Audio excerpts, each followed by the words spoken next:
Happy Monday. Thank you for joining me for this week's Weekly Wisdom. This week, I was listening to a podcast on the way to work, and it really struck a nerve, and I kind of wasn't expecting it. It was the Hidden Brain podcast, which if you haven't listened to it and you do listen to podcasts, I highly recommend that you check it out. It's all about human behavior and why we do some of the quirky things that we do. This episode was called Screaming into the Void, and it was all about humanity's use of outrage and how in the past it was used to kind of control behavior, make sure when you lived in a small group that everybody was abiding by the norms of the small group. But now that we're in a much larger group and we are connected worldwide through social media, the way that we were built to receive pleasure from outrage, that kind of positive reward system in our brain, is being hijacked.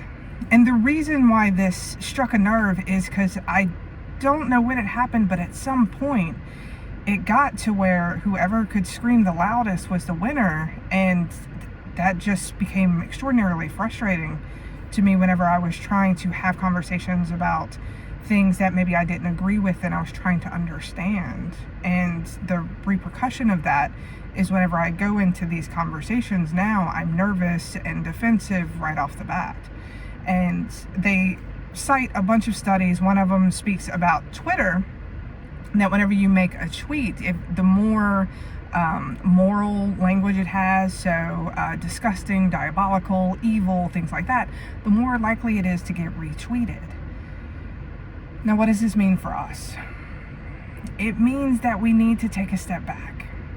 We need to stop feeding directly into the outrage and using it as a weapon. Outrage has a time and a place, but it shouldn't be the go-to emotion that we experience when we disagree with somebody.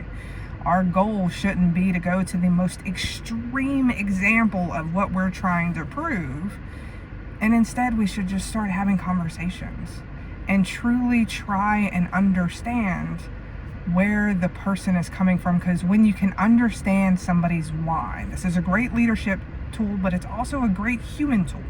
When you can understand somebody's why, you're more likely to understand where they're coming from and have empathy and compassion, even if you don't agree with it. Now, there are absolutely times where outrage is warranted.